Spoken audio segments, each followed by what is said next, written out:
Yeah, new book coming out in September. It's called Climate, A New Story. And the purpose of the title, partly is because it is about climate, and most people don't read anything that has climate in the title. So I thought, okay, because I already know what it's going to say, and I feel helpless to do anything about it, and it's just too depressing, et cetera, et cetera. So that's why I also put a new story in there, but also because it's accurate to the content, because it says that, or one thing it says is that the basic narrative that we have around climate change is itself part of the problem.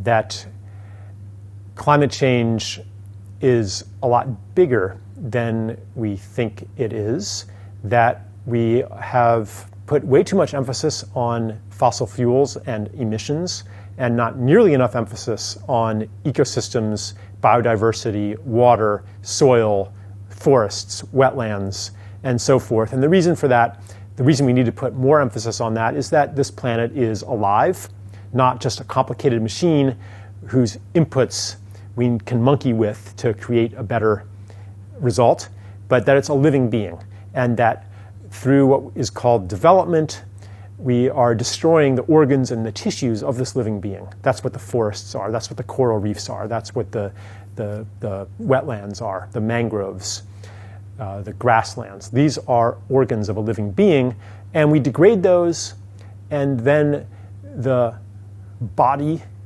of this being becomes less capable of dealing with challenges. One of those challenges could be rising levels of atmospheric gases, but it could be other challenges too.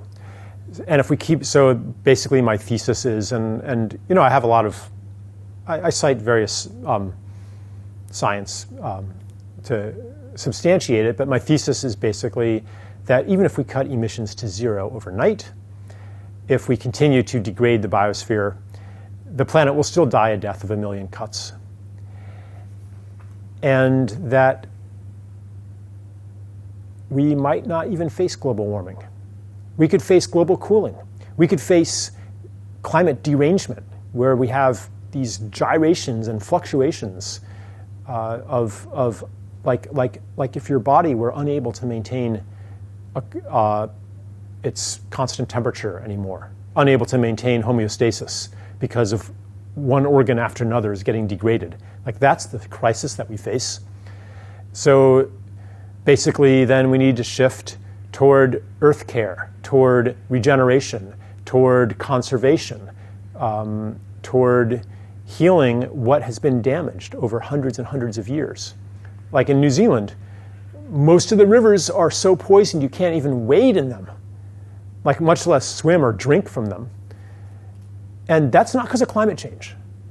That's because of agricultural runoff and toxic pollution and mining and things like that. And that kind of seems like, in the dominant narrative, that's not an existential threat to the planet.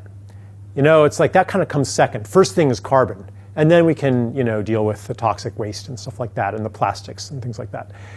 And I think that mentality is mistaken. I think that it really is the opposite, that we cannot have a healthy planet without healthy rivers.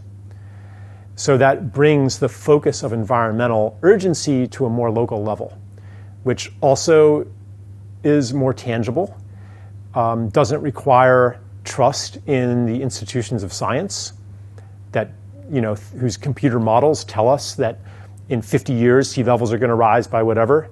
But we can see the damage right in front of our face here and now, and we can act on it here and now. And that doesn't mean that we can continue business as usual and pick up the litter.